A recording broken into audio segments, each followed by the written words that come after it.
in Massachusetts, something else played out over the last few weeks, and I wanted to talk to you about it because it's also remarkable in the lessons it gives.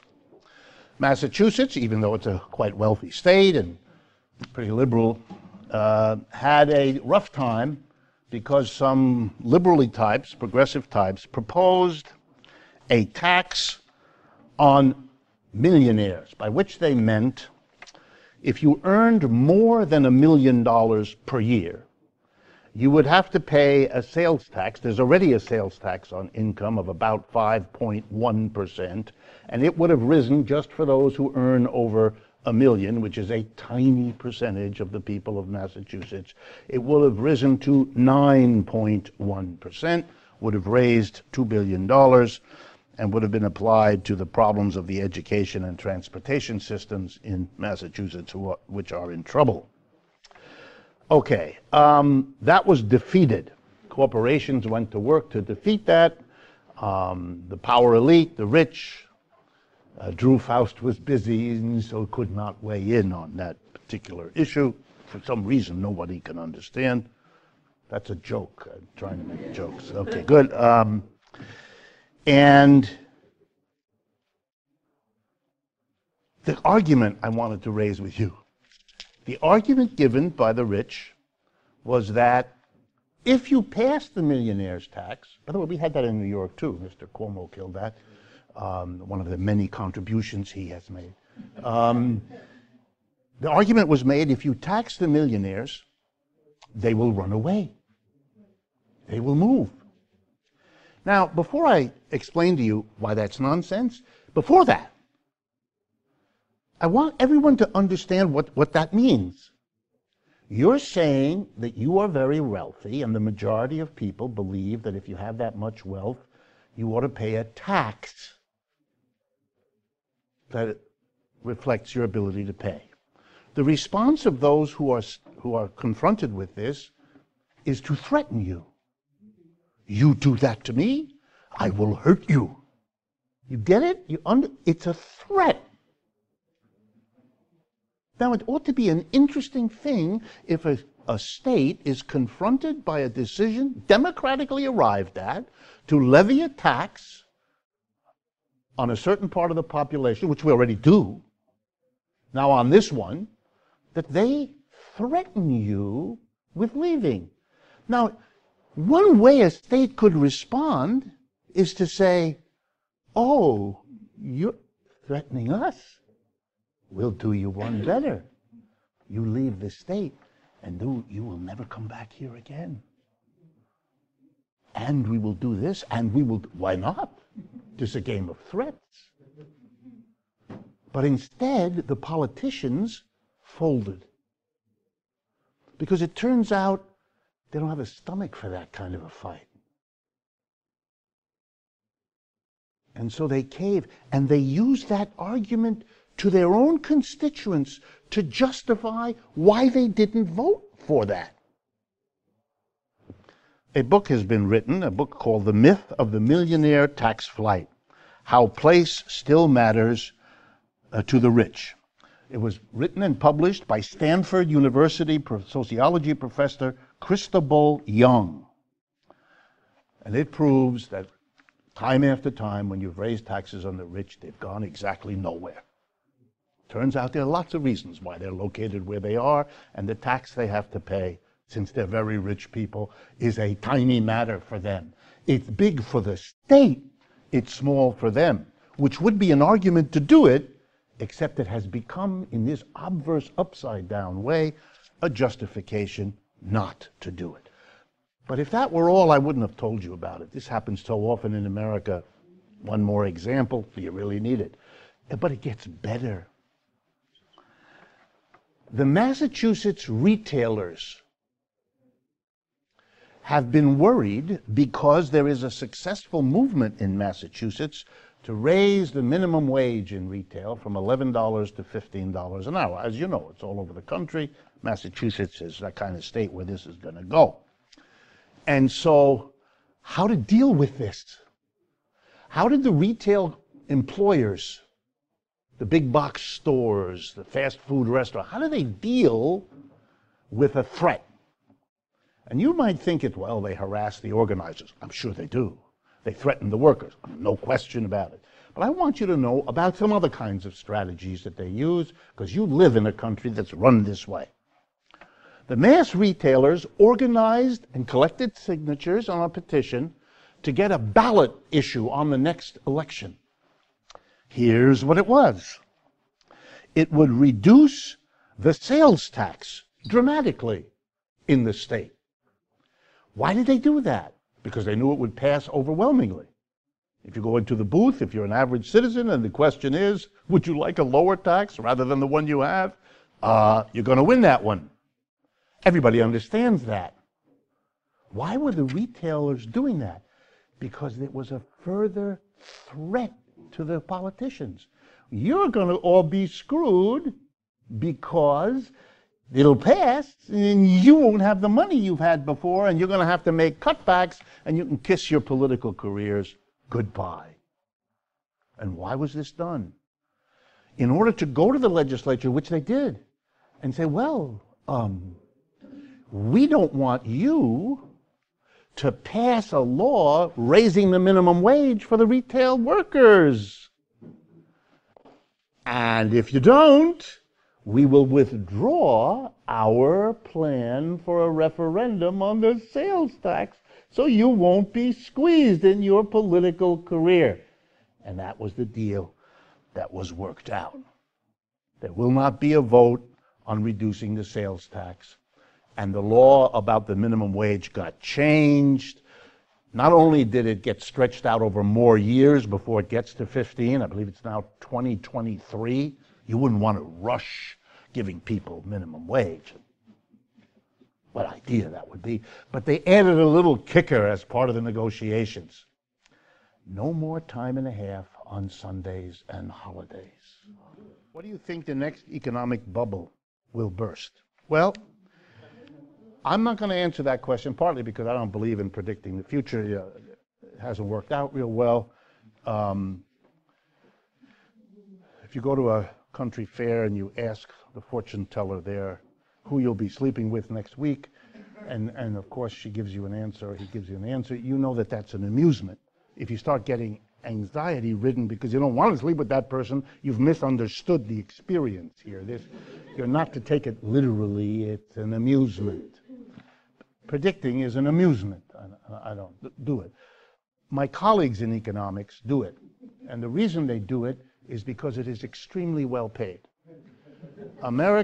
Particularly Americans, but Europeans too, but particularly Americans, especially if they are in a position of importance in a corporation, are constantly required to make decisions.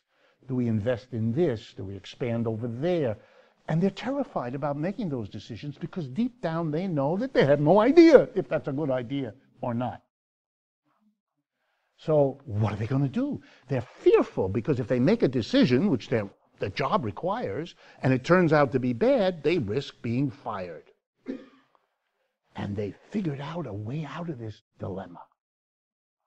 Hire an economist, preferably one who has pedigrees after his or her name, and get them to write you a report explaining why the best decision you can make is whatever that executive has decided to do. That way, if it turns into a disaster, the executive can say, it's not just me, it wasn't just I went out and I got the expert advice. It's a job-saving mechanism. Nobody believes in this. Not the executive who pays for it, nor the economist, unless they're really deluded, who makes money, good money, doing this. It's much better paid than being a professor. Okay?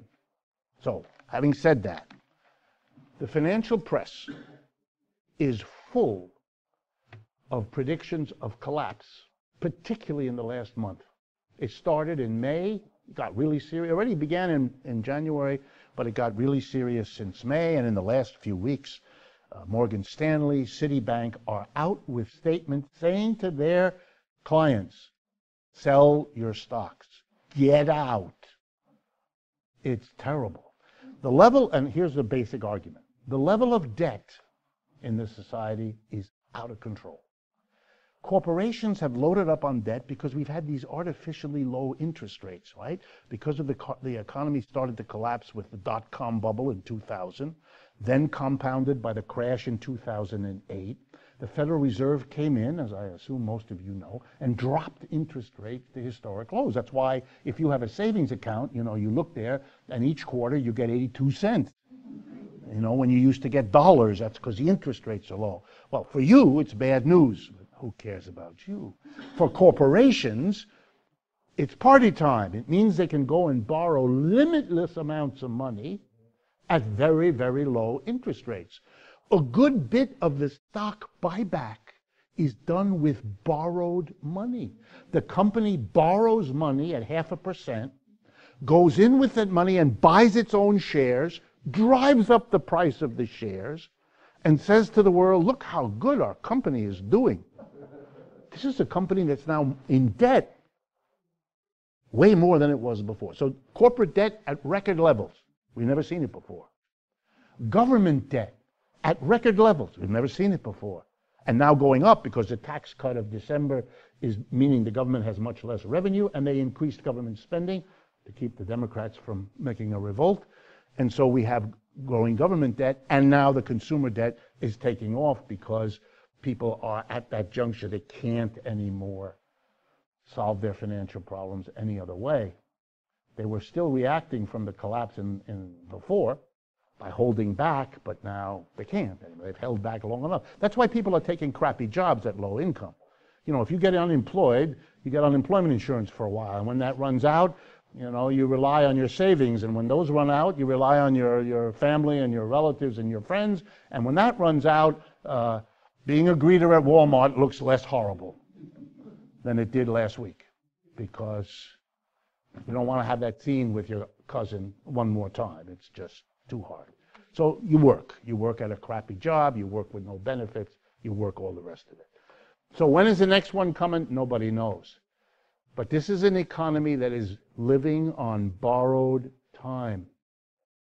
Mr. Trump in December did a classic Keynesian move.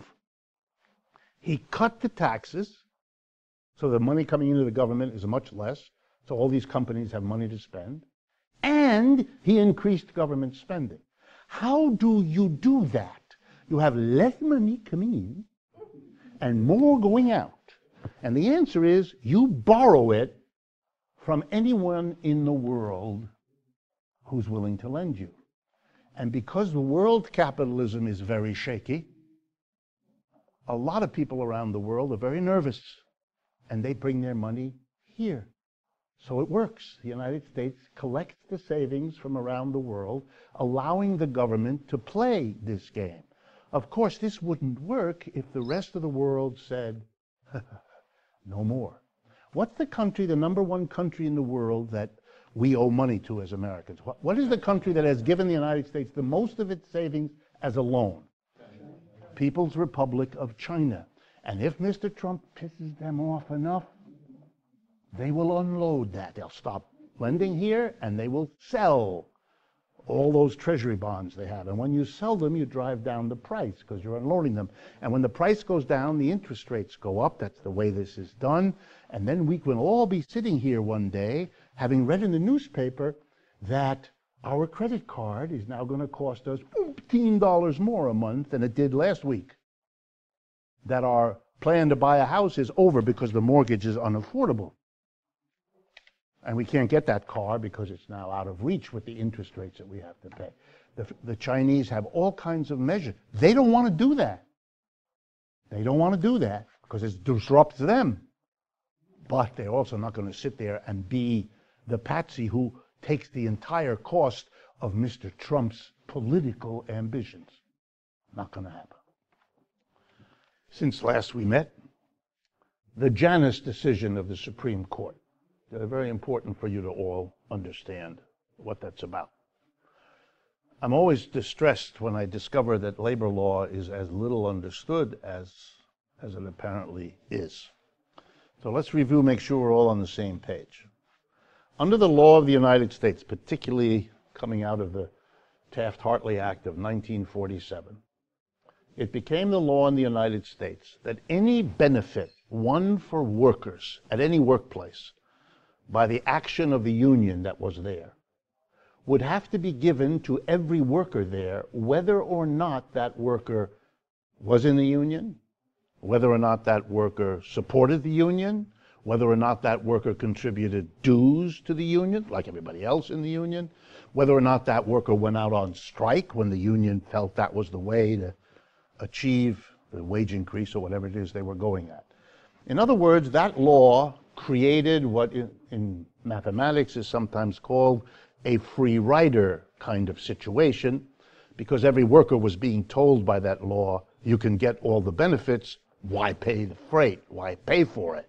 Why pay dues? Why go to meetings? Why go on strike? Just think of it. Your fellow workers go out on strike, lose the strike pay for 5 weeks while they're out on strike. You cross the picket line every day, smiling, and eating their lunch. And at the end, when the strike finally gets something, you have to get exactly what every other worker gets. Even though the other workers sacrificed to get it, you didn't. It's a kind of law that shows you that the government is clearly neutral in the struggle between capital and labor, clearly helping you, and so forth. Anyway, this was very bad for the labor movement. Certainly had something to do with the collapse around those years, late 40s, early 50s. I think roughly a third of Americans were members of unions. Today it's about 10%. I mean, and the line is like a straight decline, literally over 50 years. But a compromise later on was arrived at, a little compromise. It gets called agency fee. It has other names too, but it's basically the following. Okay, the union said, you don't have to join the union. You don't have to come to meet, you can have nothing to do with the union. But since you get the benefits, you do have to pay a fee to the union because of all the work it does to process grievances and argue for proper precedence so you're protected and the laws and the rules of the contract are enforced and all the rest. An agency fee. You don't have to join the union, you don't have to support the union, but you have to. The unions agreed to that? The unions, yeah, they fought for it. Because it was better than what they had. Before that, they didn't have that at all, nothing. This way they got some money paid in. Correct me if I'm wrong, Charlie, but they got some money paid in. At least that's something. Yes, so the unions agreed to it. What the Supreme Court did was to take that away. The Janus decision said, and I want you to understand the reasoning of the court. And this is the reasoning before Mr. Kavanaugh joins the court. It will be worse afterwards. But before he's there, the reasoning goes as follows. Unions use the money they collect for a variety of things, including supporting candidates, favoring legislation, supporting whatever.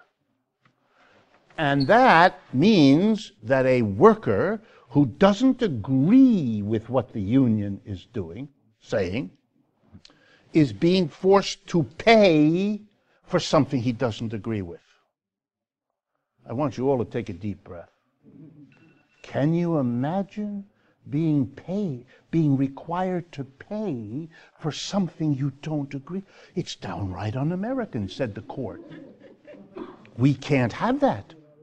So we can't require workers who get all the benefits by law that the union wins, we can't require them to make a payment of an agency fee either, which will cripple, or it'll hurt, many public sector unions, which is where this is aimed anyway, make their finances much more difficult. They're going to have to collect the money themselves in some way. It can't be withheld from the check the way this was done before, and so on.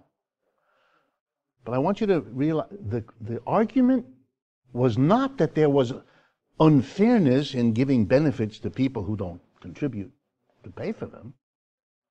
You'll be hard-pressed to make that argument. So that was dropped. That was just ignored. It was a freedom of speech decision. It's the freedom not to have to pay for something you disagree with. So in the spirit, yes, sir. Can I stop paying taxes that go to the ordinary? Good. That's one example. I'm going to give you another one.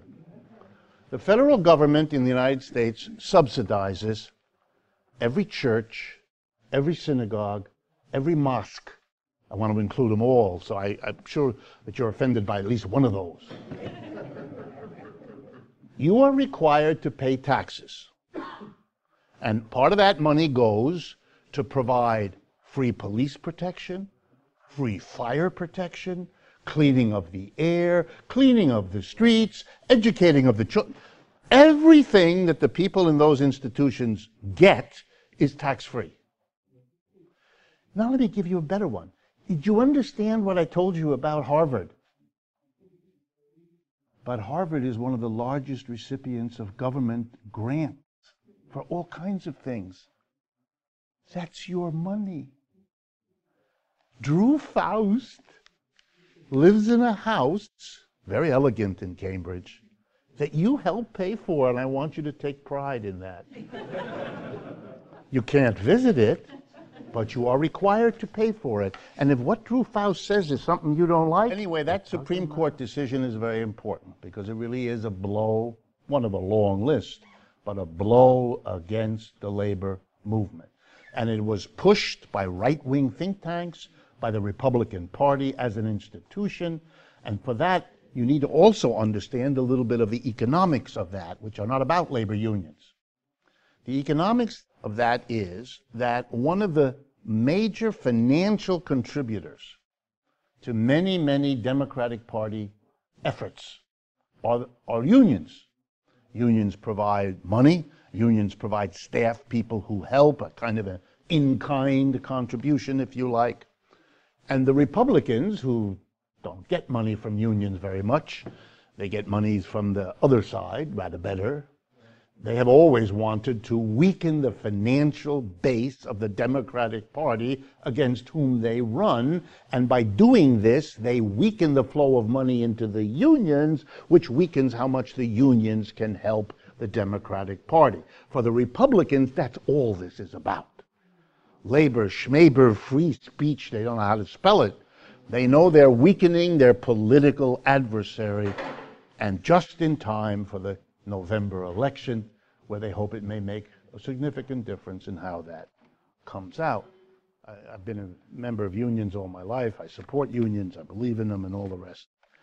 On the other hand, I can't pretend that what happened didn't happen. The labor movement has not been what it once was, not even close. And while it remains a very important part of any hope for change, it is very quiet. You know, my family is partly French, so I follow things that happen in France. Several months ago, the public employees in France who run the railway system, the railway system is a public system, decided that they weren't getting a proper contract. And so they went on strike. And they've been on strike, on and off now for the whole period. And all kinds of other French unions and working people support them. And it puts a very difficult situation on Mr. Macaroon. So he has a hard time. That's his name. I take liberties with his name. Unions have to fight or else they die. I mean, I think that's the lesson from the labor movement's history, and they've been hesitant to fight, and therefore they've done a lot of dying. It's extraordinary that a government, a right-wing government like Mr. Trump, who is more right-wing than Mr. Macaroon in France, has gotten nothing from the labor movement. No demonstrations, no marches. What? No big event, nothing to galvanize the American people, many of whom don't like Mr. Trump, but could use some leadership about how to deal with it. Lots of social movements that are used to working with labor and getting help from labor can't these days. It makes one wonder, and I don't mean to be pessimistic, but it makes one wonder that there may be periods of history when everything you had has to die before the next thing can grow. You know, it's what farmers sometimes do when they burn the fields. You know, they burn everything because somehow removing all the weeds and removing all the plants and seasoning the ground with the ashes that are a kind of fertilizer allows things to grow which couldn't have grown if you didn't clear the land. Maybe there's some more still that the American left has to go through in order to get over its hesitancies of being socially critical. Look, Capitalism? yeah, like making capitalism the issue, like saying this system doesn't work for the majority of people. Look, there are some straws in the wind. That young lady in Queens, her victory. Her victory is an extraordinary statement. A woman who was willing to say, I'm a socialist, and make it clear and make it unambiguous and not shy away from it, to defeat an old, establishment Democrat who I understand was in line to replace Nancy Pelosi as in the House, which is a very high position. These are signs. These are signs, if nothing else, that you don't have to be scared. Let me close with that and be very personal. I travel around the country. I do a lot of speaking. That's one of the reasons we've had to go to every other month rather than every month for these events. And I speak openly, since at my age, what's the point of hesitating? I speak openly about why capitalism is a problem and socialism or some kind of alternative system is the answer. And I'm here to tell you, this country has changed, not just Mr. Trump's way, but the other way too. The audiences that I talk to, which come from all different parts of the country and all different kinds of backgrounds, are perfectly comfortable hearing what's wrong with capitalism and hearing about how we need fundamental changes, that the businesses have to be run by and for the people, not by a small number of investors. All of that's got to go. We have to democratize the enterprise. They get all that. They're really interested in discussing the details and figuring out how we get there. But the proposition that capitalism is something they don't want to support anymore, that's not a problem anymore. Up until 7 years ago, that was a problem in this country. Most of you that are older know that. You grew up as I did in a society that couldn't hear it. I got to tell you, that's over. You don't have to do that. If we don't run around now and talk about it, we will have missed an unbelievable historical moment. We can do that now. The government is busy bothering Muslims. They're not bothering us. And that's a big mistake on their part. I hope they do not understand.